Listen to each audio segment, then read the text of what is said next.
We're officially live on YouTube for the Thursday edition of the Not Your Average Investor Show. Today, we got the JWB Guest Investor of the Week. I'm your host, Pablo Gonzalez. Greg Cohen is not here with us today because he is celebrating his business partner and best friend, Alex Sifakis' 40th birthday somewhere in the world, having a good time. But we have a guest investor today, a guest expert that's going to share his journey. He is from New York. He has purchased 4 properties in the last year. Born and raised in West Texas, forged on the streets of New York and Brooklyn, a master of architecture, founder and principal of Oso Architecture, soon to be Croatian citizen, Doug Segulja. Welcome to the show, man. Thank you. I appreciate it. That was quite the intro. You know we do a big intros around. Yeah, I've never found you to do anything less than over the top with it. So I appreciate it. People, hey, being a hype man has taken me far, right? So Yeah. welcome. If you are with us watching on YouTube, if you're listening on the podcast, really, really happy to have you. You're going to notice that this is a live community and we got a whole bunch of inside jokes and a whole bunch of shared knowledge, and we want you here with us. So if you want to get a shortcut to all that inside knowledge, go to NYAI class.com. That's Not Your Average Investor, class.com. Sign up for our Not Your Average Investor's Guide to Rental Property Investing, the smart way to invest in rental properties. It is free for a couple of more weeks if you use the code NYAI Guide free, and you can jump in there. It's about a little bit under 2 hours. It'll take you from 0 to 60 of understanding this asset class, the smart questions to ask, whoever you're doing business with, why it's good for you, why it's not, and the best way to make decisions. Would love to hear your feedback right now that it's in beta. And after that, it's going to go up to $1,000. So it's a good deal for right now. Had you heard about the class, Doug? Has that pinged on your radar at all? I have heard about the class. Like I think I told you before, I haven't had a chance to watch a lot of the shows live, but I watch them when I'm cooking and put my iPad up on the bar and watch. And I do remember you guys talking about it at one point. So definitely something I may need to check out. Yeah, scoop it up while it's free, man. Go to NYAIclass.com, NYAI Guide free at the promo, and you can get it in. And then, and you get to be part of, the tradition that we kick off the show with, Doug. You know what it is? We got the roll call. Roll call, man. We got the leadoff hitter, John Hedden, kicking us off. We got the MVP of the community, Lee Bishop, in the house. We got our West Coast friend, Nadeem Shah, with his good morning, good afternoon. We got our regulars, the Rosalind and Gary Riley from Murrieta, California, affectionately known as the second family of the Not Your Average Investor Show. We salute you. We got the fairy godmother in the house. Jen fills in from the lovely Monterey, California. We got Leo Faraganan, rocking with us. Marie Rockoff, speaking of rocking, coming in here from Arizona, saying, hope everybody with a wildfire smoke is protecting your health. Agreed. We got the first family of the Not Your Average Investor Show, Ken and Caroline Moline, the matriarch and patriarch. We salute you as well. All right. Doug, let's get into your journey, man. You are a fascinating person. First of all, we haven't even talked about this, but how'd you find the show? How'd you end up starting to listen to this? Yeah, I kind of stumbled on you guys. Let's see, I think it was in 2020, winter of 20, or maybe it was like January, February of 2021. I never understood the concept of snowbirds when I lived in Texas. But then moving to New York, I was like, oh, this is why everybody escapes south, because it's cold for a very long period of time and you get a little depressed. So I had been doing for a few years, I had been going down to South Florida, and in like a good New Yorker that you are. Yep. I follow the masses, also cheap flights, which doesn't hurt. Yeah. But in 2021, I had decided it was just a really busy year with my business partner. She just had a baby. And so I had basically had to run things for a period while she was on maternity leave. And so I just couldn't get away like I normally was able to. And so I decided I had like 10 days, and I decided I still wanted to go because I was about to go crazy it was just a particularly cold year. So I said, where is the furthest point I can get south, but I can drive it in a day? And so I basically picked Jacksonville and found a great little Airbnb it was at like one of these apartment complexes that had a gym, had a great pool, was on the beach side. So I was close to the beach, and I think it's about a 14-hour drive from where I'm at. So got up early, drove down, enjoyed my time there. And as I do kind of anywhere I go, I start looking at real estate. I get curious and what are things selling for and what's potential. I think I was also, it was that first year of COVID. So I, like every other New Yorker, was debating on whether it was time to leave New York. And so it was like, what, is this somewhere I could see myself? And I think just searching Jacksonville real estate, JWB popped up.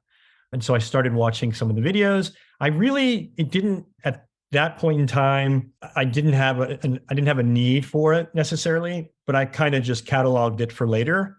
And when I eventually came back and sold one of my other properties in New York and was looking for somewhere to do the 1031 exchange, I remembered JWB. I looked for a long time in New York, New Jersey, couldn't find something to do, and then came down here and remembered JWB and that's when I really started looking into it a lot more. Interesting.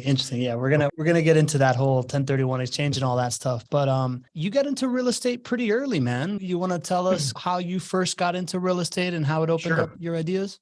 Yeah, I think even a little bit before we talked about previously. So I've always been really good with spatial reasoning. As a kid, I was always building forts, and my grandparents had a lake house in Texas, and my cousin and my grandmother would drive us around in my granddad's pickup truck, and we would go to all the construction sites after hours and get all the wood that they had left, the scraps on the side. And we would take that down to the lake with us. We'd pile it in the back of my granddad's pickup, take it to the lake. And we were 10, 11, 12. And then he and I there was basically forest above their house. And we had built this, it was like over like 7 trees. We had built this fort. And I was always the one like coming up with the concept of what we were going to do. And then he was sort of the labor. I direct him where, and we had we did it for 3 or 4 years. We had this you've seen Peter Pan, or Hook, the movie. Yeah. That's what we thought we were. And the kids and all the tree forts anyway. So it started really young at that age that I was fascinated with building and construction. But it was really college when my brother, who's a construction engineer, I went to school for architecture. We convinced my parents to basically put the down payment down on a house that we lived in together with one of our fraternity brothers. And we ended up renovating it. And we said, look, you're already going to be helping us pay for rent anyway. Why don't you buy this house and, maybe we can make some money on it. And in the end, we were there for 3 years, the two of us together. And when they sold it after we both graduated, we ended up making money on the house. And my parents gave us some profit share from that. So that was what really triggered in my own head, like, oh, this is, there's actual money to be made here. And so it's kind of an early start in that way. So you're like a born architect, huh? Like it sounds like you were like a born architect and your brother's a born construction engineer. That's pretty cool. Yeah, we were always tinkering and building, and just from a very young age. I honestly couldn't imagine doing anything else. That's cool. It just made a lot of sense. Yeah. That's awesome, man. We were just talking about the formation of an architect and how you become this like extraordinary problem solver. I'm surprised you didn't call your firm Rufio Architecture. That would have, my business partner, I'm not sure she would have gone for it, but yeah, anyway. Yeah, I just had to drop the hook reference in there. Yep. Okay. So you and your parents, sounds like a likely story, right? Like you hear a lot of this. My first real estate deal had some kind of influence from my parents and pitching something innovative to them in order to create a win-win. Did you guys, I assume if I'm pacing it correctly, internet's already happening. So Web 1 is already in effect. Like, where'd you guys come up with the idea? Did you research online in order to ask your parents this? Like, what was the inspiration of that part? I think there was probably a number of inspirations. My brother and I think in high school we were at odds a lot, but then we got to college and realized, oh, we actually have this having a brother is not this terrible thing. And so he was 2 years older, and my first year up there, I really didn't want to move home in the summer. And so I had convinced him, let me live with Matt and I'll stay up there. He was working for a guy they were laying tile. And I said, I'll stay. His boss offered me a job. Let me do that. I'll take summer school.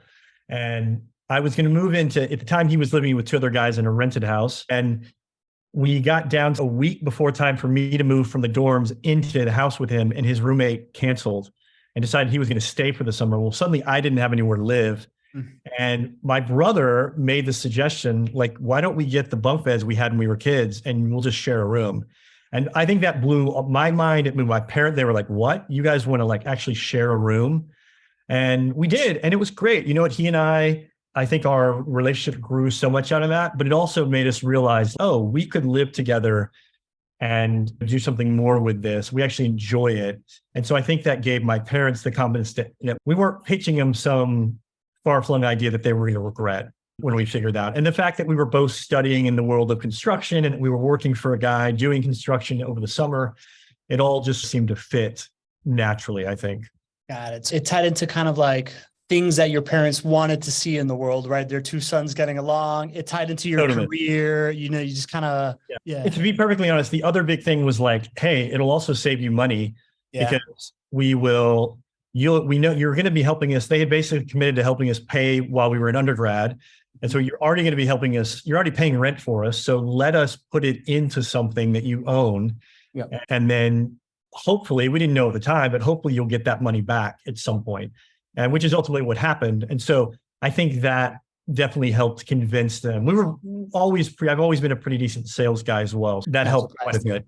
Yeah, that's cool, man. So I'm just teasing out lessons, right? If you're listening to this, it's aligning incentives is something we talk a lot about on this show, right? Like business models work well when you align incentives. Totally. That's what JWB does with the vertical integration thing, but it works as an investor, it works as a son, it works as somebody that's trying to do that. You aligned your incentives with the idea that your parents want to see their kids getting along, your parents like to save money, you guys wanted to stay in New York, and you figured out a win-win so that everybody is kind of like rowing in the same direction. I think is a cool lesson there. Yeah, that's right. At the time we were actually still in Texas. I did my undergrad at Texas Tech. I would have loved to have my brother live in New York, but I don't think New York's not a spot for him, but. Oh, so this was in Texas. Okay. This was undergrad. Yeah. I moved to New York for grad school. So Got it. We were still in Texas at the time, but.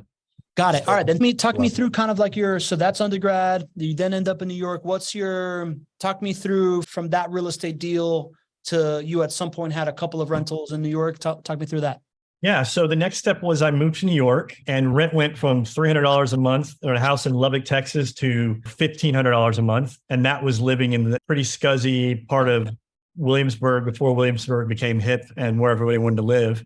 So it just was, the price differential was astronomically different from where I was coming from. And there was no help at that point financially. And so I had to figure out what to do. And one of the things I learned was that you could, in New York, all of the buildings are basically 25-foot wide. The lots are 25-foot wide by 100 deep. And so there's all these buildings that are really deep and long with all this kind of internal space that you can't really call legal bedrooms, but you can still sleep there. And so I figured out if I could find a landlord and convince them to let me build out a lofted space, I could then sublet it. After my experience in college, understanding how rent would work, I could subsidize my rent. And so that's basically what I did. I found a landlord that had a junky old building that allowed me to come in and basically pay for the renovations, but I calculated what I invested in. If I could get a longer term lease on it and I could sublet the rooms out, it actually would bring my rent down to where I was paying about $500, $600 a month. And I was, the place I got was on 26th and Broadway. So right in the middle of Manhattan. And I basically had all the other guys in my apartment were subsidizing my rent. Now, they didn't do any of the work to get it where it was livable, but that was sort of my first project on my own that I started to see the income producing myself. And actually, I had that apartment up until COVID. I had it for almost a decade and a half. And the landlord he just loved the fact that he always had rent on time. Yeah. And was willing to be flexible with me. And I would rent out the rooms individually. And so even after I moved out, I kept it and was, making good cash flow on it until COVID hit, and then everybody fled for about 6 months, and I let it go then. But that was an easy way for me to get into real estate because it was very low capital upfront. It was basically just a lease and what it cost me to build out some walls, And so that was the next kind of iteration of me learning that there was something in real estate other than just designing great spaces for other people. Yeah, got it. So, I love this, right? Because I assume that there is a segment of the population in our community that is, they've got money to spend and they're just trying to get educated to see where to put it. But then there's definitely a big subset of our population that's like, where do I find the money to get into real estate? Right. Like, and I think in these two stories, there's a story of aligning incentives with a partner that you think can bring some capital and you have some kind of value add there. Yep. And then this thing that you're referring to, that's essentially house hacking, right? Like without a lot of capital outlay, right? Like and what I'm hearing is you found a landlord, you decided to add value by taking burden of work off of his table, right? You took headaches away by saying, let me just take up this whole space and I'll do the rest. You don't have to worry about all these different leases. Yep. You put a little bit of elbow grease into adding a couple of walls and going out and finding tenants. Yep. And that got you to start building up the cash flow and the capital and stuff that you then got basically limited the cash that I had to outlay for my own rent, which allowed me to A, first pay off my student loans. Yeah. B, build up cash to where I was able to purchase my first property. And that really, the timing of that was, I got it in 2014. And that was when, that was, at that point, the Great Recession had happened. And so a lot of homes had been foreclosed on surrounding New York City. Mm-hmm. And I was living in this loft with 3 other guys and needed my own, I wanted something that was kind of my own, but, mm-hmm. but property in New York was still out of reach for me. Yeah. So I found this little junker about an hour outside the city on a lake. It was a very blue collar place. So actually, as I was looking at JWB, a lot of what Greg talks about a lot and the type of clients that rent JWB homes, I had that was a lot of what the properties I got into initially were. And so, yeah, I found this little house for nothing, got it very cheap. Needed to be totally gutted, but I was okay with that. That's what that's what I do. Yeah.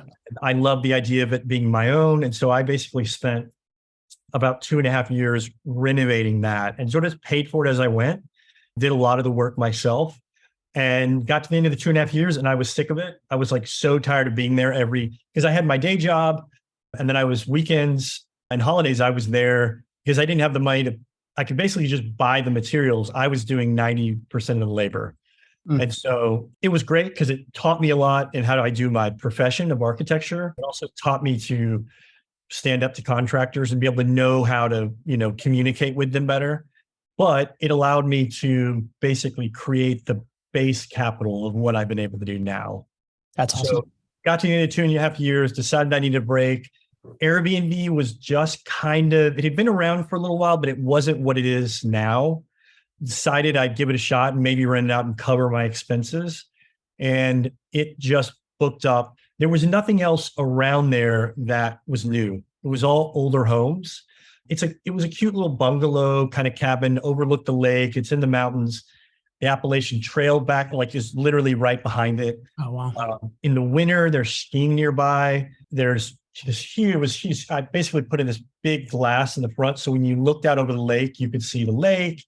You could see the snow falling. There was a wood stove. So it was very appealing as a vacation home, right? Yeah. Not very big, not even 1,000 square feet. So small, but I had designed it so you could put a lot of people in it. So you could sleep 8 adults there.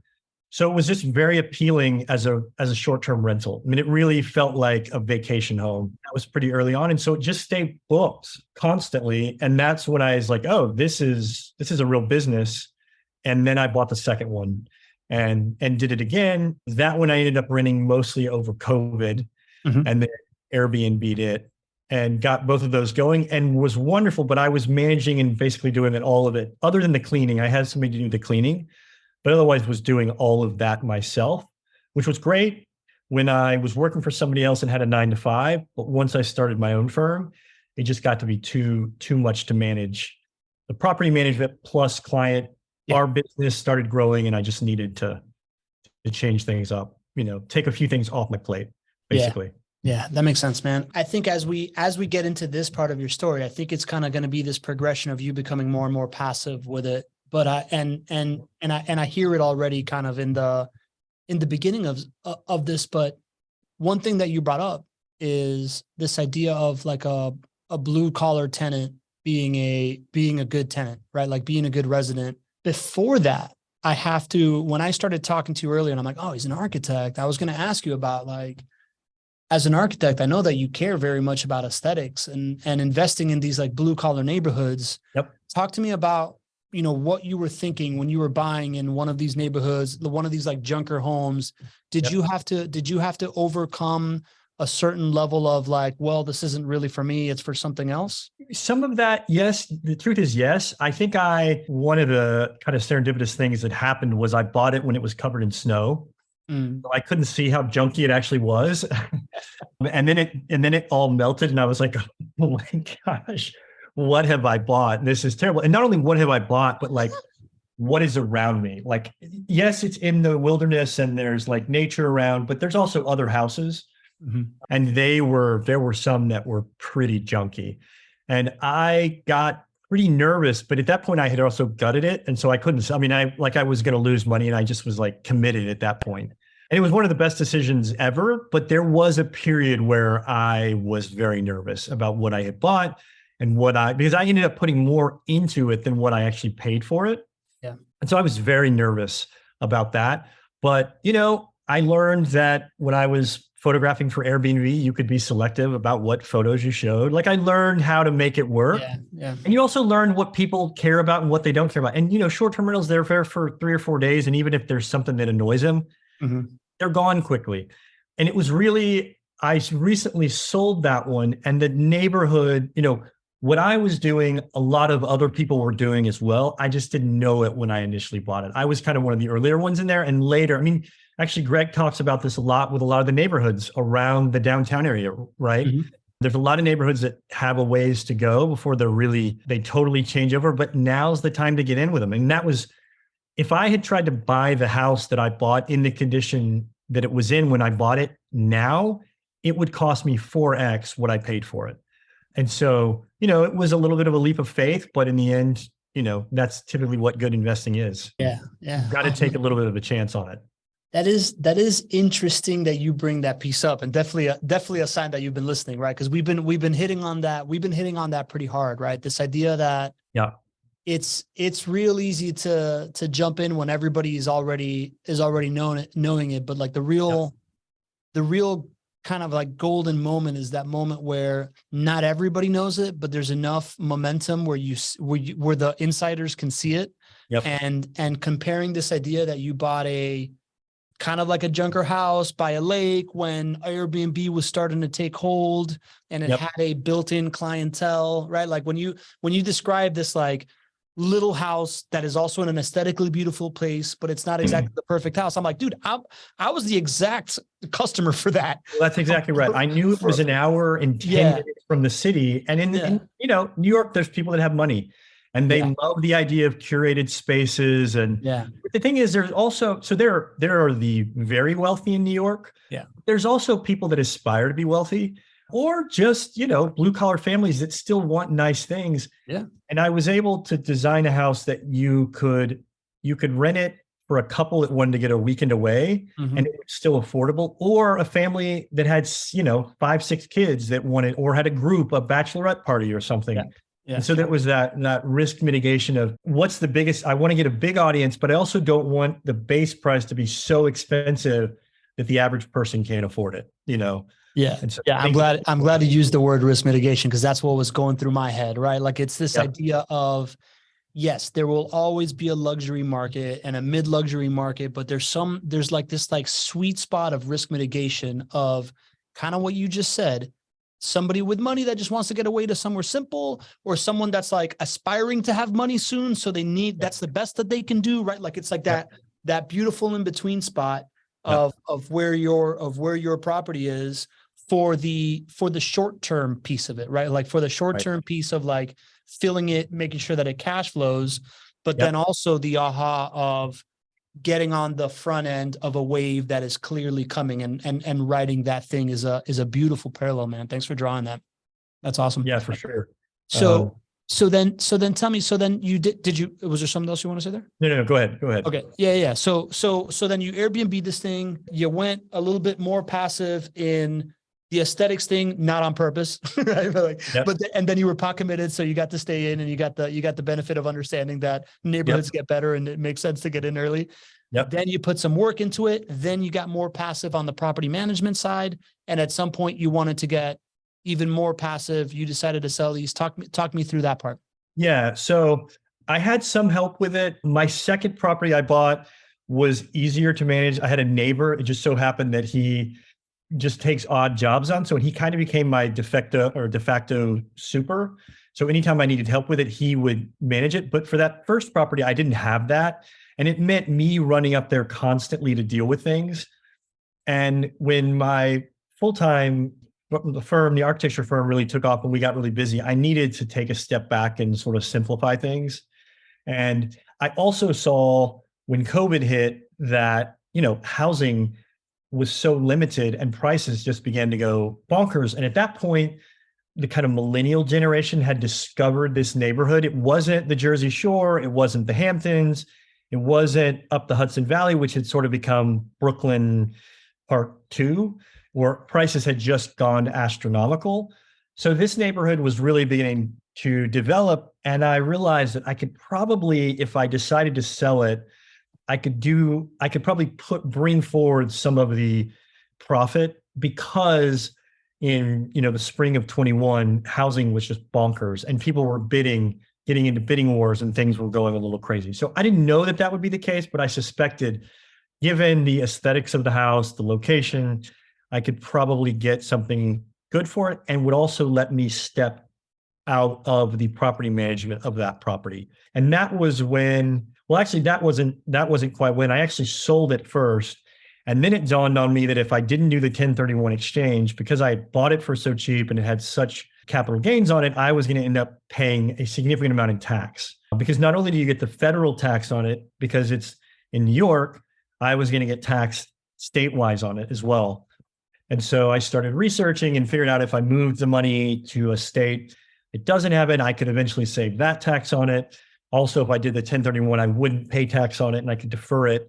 Huge, And I basically ran the numbers and eventually figured out, it took me a while to get there, but eventually when I sort of pulled JWB back up, out of my catalog, my filing cabinet, I started looking at the numbers and realized that from the 3 houses I bought out of that 1031, I basically kept not my cash flow, but my overall cash growth, we'll call it, like the bottom line basically stayed the same. My cash flow went down a little bit, but once you do property appreciation, the 5 areas of growth that Greg talks about, I can't name them all right now, but those all together basically equal what I was getting off of this one property and probably a little bit more. And it's only going to grow from there. So yeah, sorry. I got really excited, right? Because so number one, I want to get into those two concepts: cashing in on a seller's market and then not paying the penalty as a buyer. I want to get into the 1031.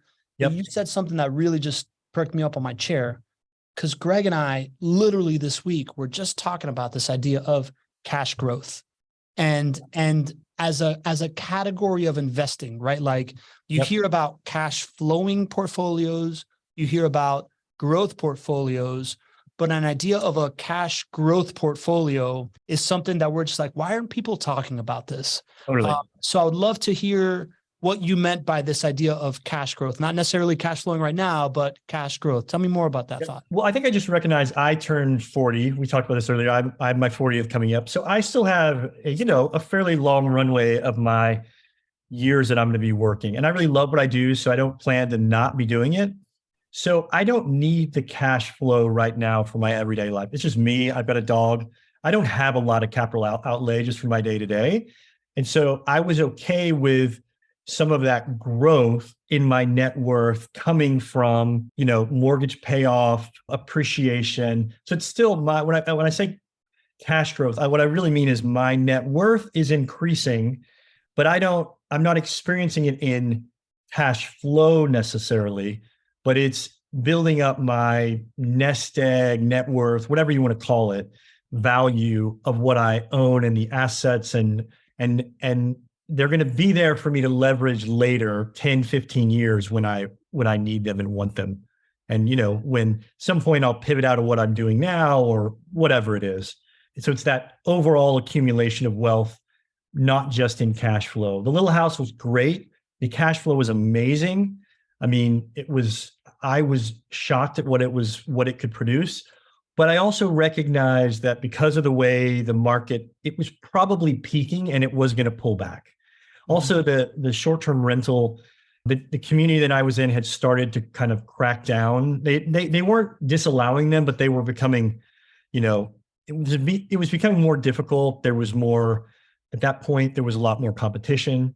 And so I knew if I wanted that overall growth of my portfolio to continue, I needed to move it into assets that I had a bigger leverage, with. And so that's basically what I did. I basically took that house and doubled my leverage. And again, didn't get as much cash flow out of it, but that's okay because I don't need that right now. Yeah. So I love it, man. That's really well explained, right? Like for us, it was this idea of if you can, like the bonds aren't necessarily going to increase your cash flow growth, but it creates cash flow today, or, highly cash flowing real estate that doesn't have as much growth also kind of does the same thing. And then this idea of just understanding that when you look at what age you are, you look at where you want to be when you retire, and knowing that what you are worth is less important than like how much cash flow you're going to get from it at that point. Totally. The cash flow tomorrow instead of today kind of thing. Yep. And investing to maximize that and trying to figure out what's the least amount that I can put in right now in order to maximize that output instead of what is it? How can I maximize net worth versus how can I maximize future cash flow? I think it's a really transcendent thing that we're going to get really loud about. I'm really pumped that you brought it up, man, because we're literally just talking about it. Well, and it also, I think one big thing for me is it allowed me to move, and you mentioned a little earlier, it allowed me to move out of when I was younger and I had the extra time, managing the properties was no big deal. But as I've moved in other areas of my life, my business have grown and require more of my time. It allowed me to move those assets into something with JWB where it's hands off, which is great. Yeah. We joked earlier about becoming a Croatian national. If in 15 years I want to move over there and retire, this can all be these assets here producing income that I don't have to worry about. I don't need the fact that I'm not stateside doesn't matter. Right. And to me, that's just like super appealing, but it's also still real estate, which I understand and appreciate. And, that was what I think it kind of drove some of the JWB. I was working with Brandon at the time. I think it drove him a little crazy because I was like, can you send me all the floor plans?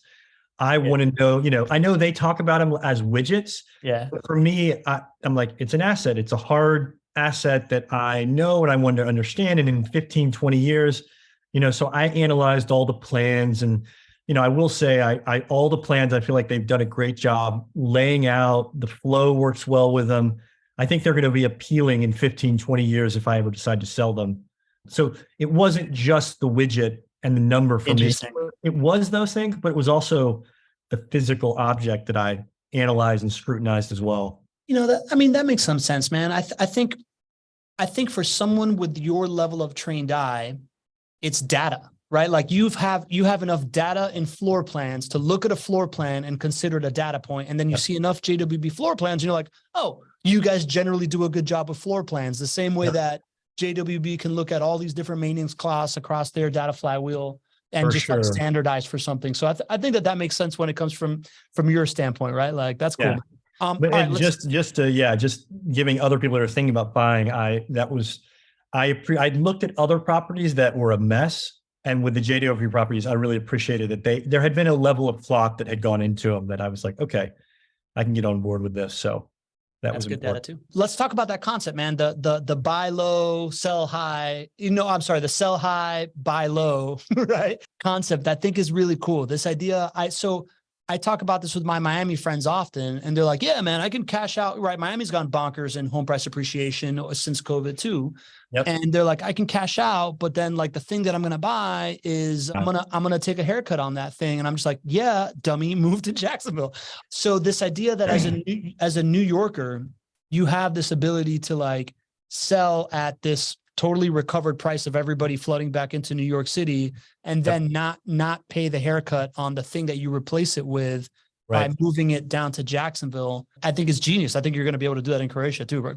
I wasn't kidding about you being a national. I totally get it. Right. Like, but yeah. Well, if you want an invite to ever come over, then you better not be kidding. I'm working my way to it, my friend.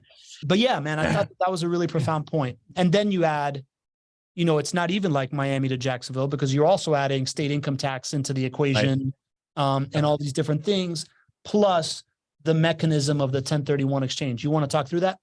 Yeah. So that was for anybody considering the 1031. A is do your research on it, because it's not a complicated thing. It was more intimidating when at first I thought this is going to be easy. Then I started reading about it and I was like, this is complex. And then once I did it, I realized it wasn't actually that difficult. You just have to follow the rules.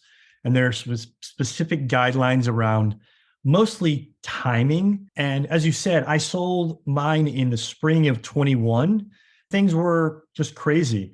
And that was great as a seller because I had 18 offers, I think.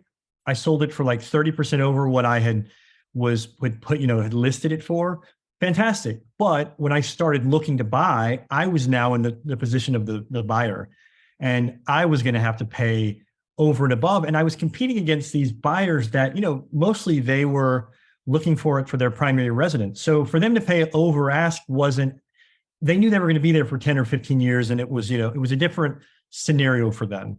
And so I was really worried about that. And I looked at a number of places in New Jersey and New York and just could not find anything that fit. And that's when I remembered JWB. And I went back and I started looking into it and then got connected. And what I absolutely loved and what worked so well for me was that, it's a list of properties that they share with you. And I basically went through them, decided what worked for me and said, I want that one, I want that one, I want that one. And then they crossed it off and nobody else could buy it at that point. So I didn't get into a bidding war. The pricing was very fair. It was, it was basically priced to the appraisal. I mean, I asked them how they set pricing and, I studied all that. And it just all felt very fair and honest. And so was I getting a steal on the house? No, but I also knew I wasn't getting taken advantage of. And I love that. I feel like the ethos is that everybody should be making money and doing well because we want everybody to succeed. And I really felt that when I spoke with them, when I worked with them. And so that was a big deal for me. And with the 1031, especially at that period, it just worked. It worked beautifully because I didn't have to worry about the timing. I knew it was all going to be taken care of in that regard. So yeah, it definitely worked very well in that process. Thank you for that, man. Brilliant stuff, right? Like the idea of, again, I now I'm just, I'm a marketing guy. So I'm thinking of like things to say of like how to package it. But like the idea, like you're always like buy low, sell high, right? And then the other side of it is after you sell high, you got to go buy low again, right? Right. And then you multiply the ability to do that because of the fact that you don't have to buy in your own backyard. Yep. Plus if you go from a place that has really high taxes, like New York and California, and then go buy in a place like Florida, it gets magnified even more by the discrepancy in taxes. And then you add the beauty of the 1031 exchange, which allows you to defer the taxes even further. Yep. And you have this just like beautiful exponential kind of like leverage financial engineering mechanism. Lee is, you obviously know who Lee, our MVP is, but he's putting in here with the 1031, you have to find somebody that is a qualified intermediary, 45 days to choose more than one property to invest. Like you have 45 days to choose the property, 180 days to close. So you got to go into this with your eyes wide open with somebody that can get you there and has the inventory, can help you make sure that you're closing. Did you know all this stuff going in kind of thing? And well, I had done the research. I didn't quite understand how it worked. As I became more familiar with it, I began to understand it. And before I worked connected with JWB, I looked at some of the bigger builders in Jacksonville. That's where I started. And they were all promised. The thing is, they couldn't promise me completed projects. And so there was this risk. The thing is, as Lee points out, you have 45 days to identify the property you're going to buy. And then from that first date, you have 180 days to close. Basically, from when you close on the property you're selling to when you close on the other property, 45 days to identify it, and then 180 days to close. Well, I was running the risk of identifying these properties and then not being able to close on them, which would meant that I would end up having to pay the taxes. And so I just didn't want to be in that situation. And with JWB, They don't sell any of their properties, or at least you should double check all this. I think I've heard Greg talk about this past, but when I was working with them, they didn't sell any properties that had not been fully completed. There was a C of O, they had the ability to put a tenant in it. So I wasn't running the risk of that time expiring. And so that was really, really important to me, because it would have cost me considerable if I'd gotten to a situation where that wasn't the case. So yeah, that was a big deal. Even when you buy on the open market, you run the risk of something coming up. And I just felt like with JWB, they've done this enough. The process is smooth. All the other investors I'd talked to with before I bought with JWB that had worked with them previously said, yeah, everything was smooth. They've got a whole team set up to do it. And so it gave me the confidence that I could start in that process in a timely manner. Yeah, super smart, man. I feel like it's my job right now to say, if you're listening to this and that is something that you need help with, right? Like, you don't have to have it all dialed in already. If you go to chatwithjwb.com, you can get on the phone with somebody from JWB. They're experts in this. They can talk you through whatever you don't know or whatever you can't understand yet. But if you want to, if you bought low, you're selling high, and you want to go buy low again, and you want to save a bunch of taxes, that's a really good opportunity to go jump on chatwithjwb.com. Doug, you ready to see your portfolio, man? So we can go over your list of properties that you bought here? Yep. All right. Let's magically whisk ourselves away here to Doug's portfolio. Doug, so this is all pretty recent, right? Like, you've only owned these properties with JWB starting September of 2022. We sit here in June of 2023, so less than a year. And it looks like you ramped up pretty quick, right? So you did these 2 in September. Were these the 1031s? Yeah, I think I said I sold in May of 21. It was actually May of 22. Mm-hmm. I closed on them then the end of the summer. So yeah, so the 2 in September and then the 1 in October, those were the 3 that I bought with the proceeds from the sale of the other property. Got it. That makes sense. And it looks like you bought 1 cash and 2 finance. What was the thinking there? Well, the thinking there was now that 1's in cash, I can refinance that later and continue on with the plan buy more. My accountant advised that I wait. He suggested a year that it could be looked at as the boot and I could possibly be taxed on it. I don't actually think that's correct. Anybody that's considering doing it, you should look into that yourself. But basically, that money's there now for me to use when I want to. And that way I only have to take it out of 1 property rather than having to refinance the other 2. So what is this concept of the boot, man? I've never heard this term. Tell me more so about the boot. When you're doing a 1031, the boot is basically any money you take out of the sale. It's considered boot and it's taxable. Okay. So my accountant thought that if I refinance the house within a year, that money I took out could be considered boot and be taxable. I don't think that's correct, but he was not he said he needed to look into it more, and then we just haven't talked about it again. So that money, though, with the 1 in the cash, the idea ultimately is that I will take that out and purchase more properties, either there or at that point. The nice thing is when you refinance, I can then use the money for whatever I wanted. Whatever you want. Yeah. The thing with when I sold that rental property, I could not purchase a property and move into it myself, because that's what I initially thought I was going to be able to do. But if you do that, it moves it from an investment property to a primary residence, and then you effectively get taxed on all of it as if it's all boot. And so now that I have bought a property, though, I can refinance it, take that money and use it towards a primary residence. And it's effectively tax-free. Ultimately, it's not, because it's still there, but I don't pay the tax. Yeah. Question. So Lee also brings up a good point that, like, you buy the 1 in cash, and that risk mitigates for the cash flow that you're getting in case other things go down. Yep. Are you using the enhanced cash flow from the one that you bought in cash to pay down a certain mortgage faster in order to, like, increase your equity? Are you doing that whole, like, C3X thing? Right. So not yet. Eventually I will be. So I still have the 1 other short-term rental, and that's paid off, so that's great cash flow. I basically put all 5 properties into 1 account. And at the moment I am looking at buying primary here in Hoboken. And so basically the capital will go there now, but once that's done, and I'm going to buy something that needs to be renovated. And so I'm going to have to come up with a lot of cash myself to do that renovation. But once that's all kind of settled, then I will start to pay. I'll basically focus on one of the loans, probably my smallest one. It has the highest interest, pay that off, then pay the others. And I may actually get another 2 or 3 before I do that.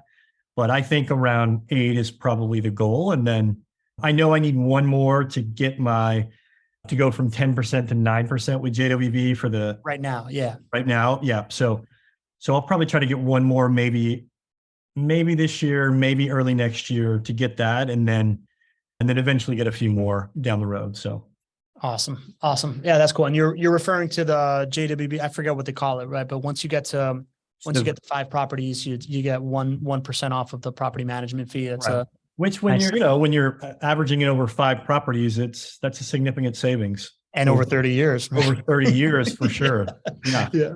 Elite ownership status. Lee knows because he is elite himself. We know. That's why the word Lee is in elite, right? So What about this 4th property, man? Where'd this money come from? Was that another? So I'll take a step back. If I'm hearing correctly, you sold 1 property in New York. That allowed you to buy 3 properties in Florida, 1 with straight cash, 2 financed, which creates a super profitable cash flowing also and risk mitigated position all off of the sale of 1 property within that.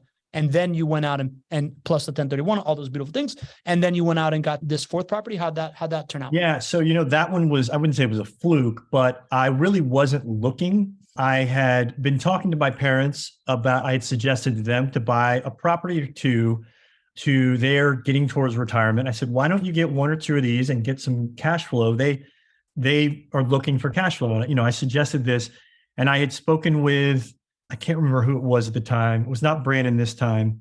And he suggested some properties to, just to start talking to him about.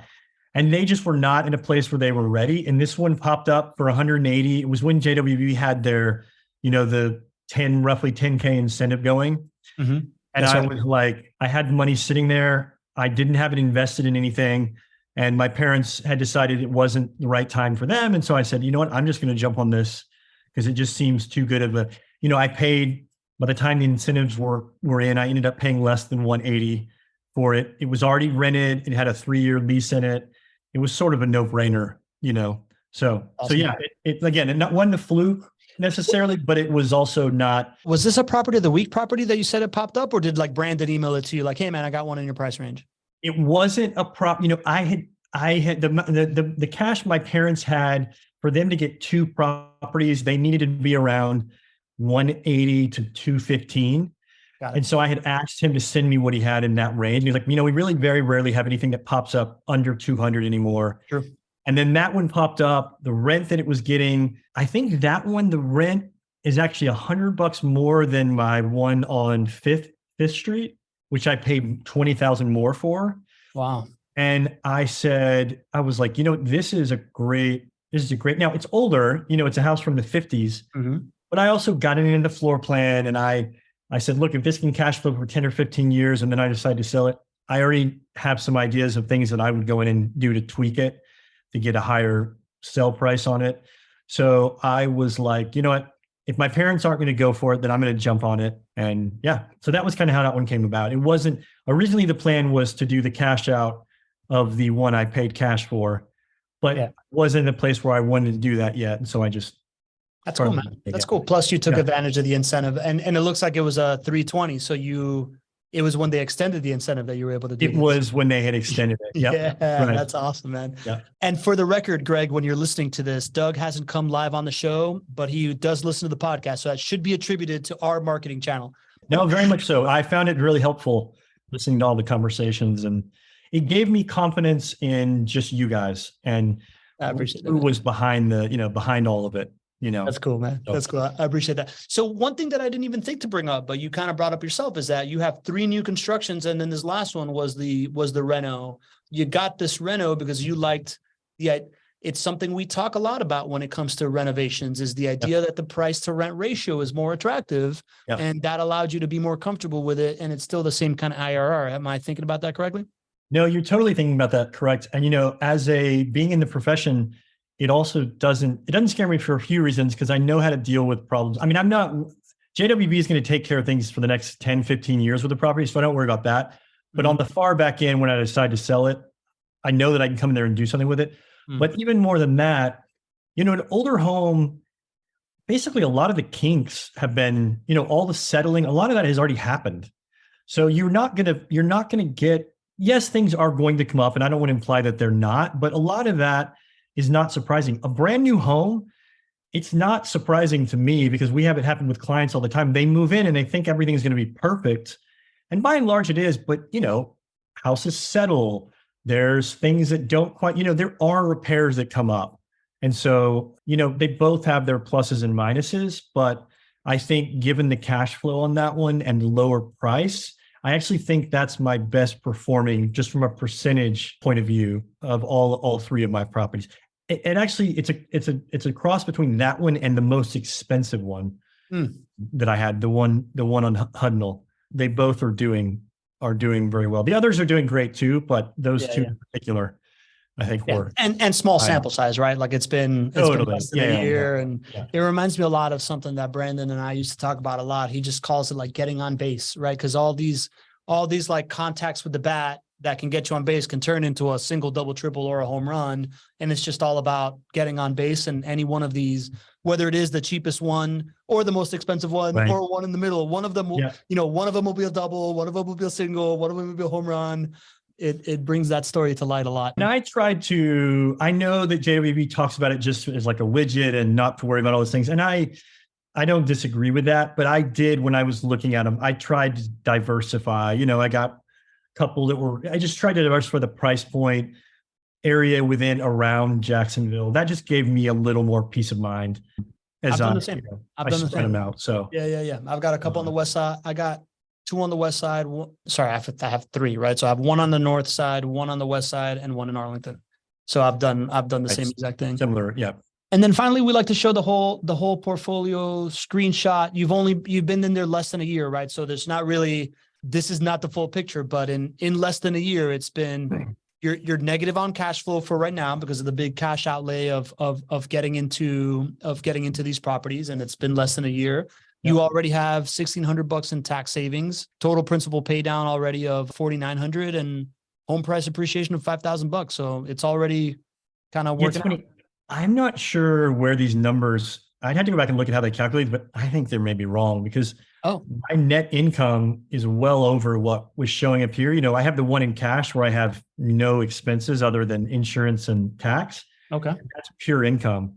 So these, I don't know. I'd have to go back and look at it with them. I haven't gotten in here and dug around, but it's all much higher than what's showing up here.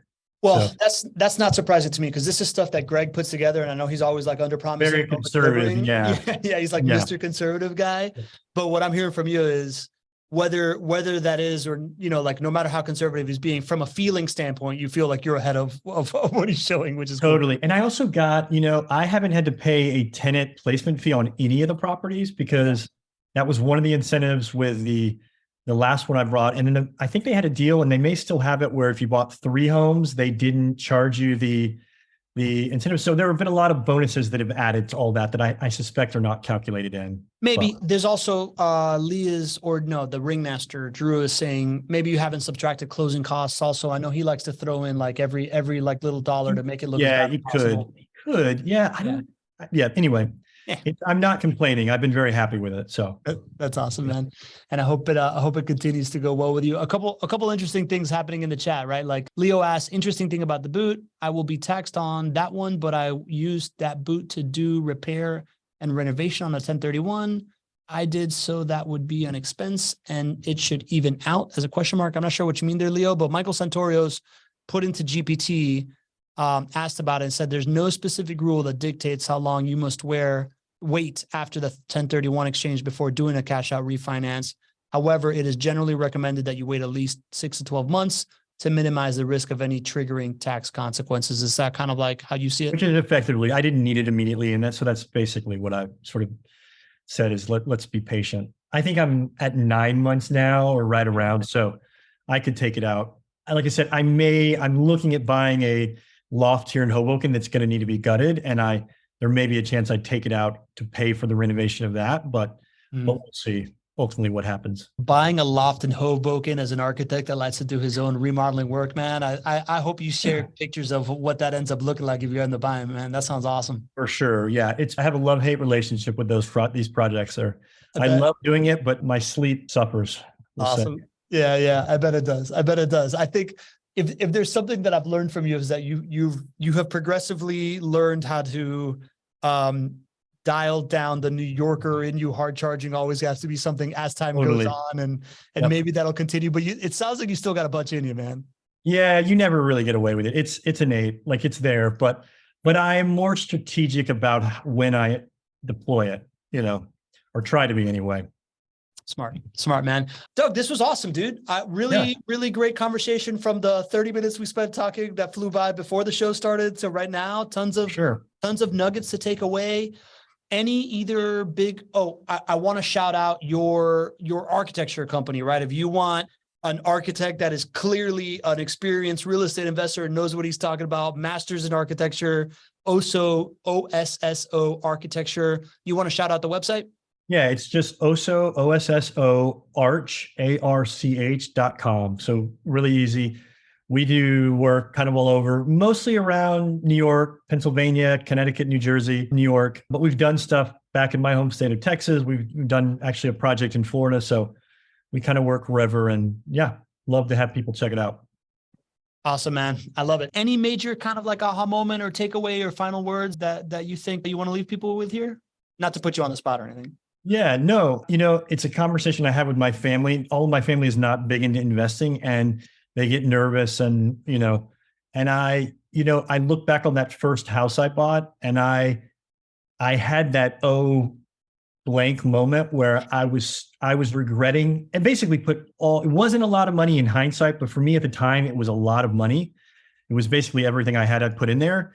And I regretted it for the first year.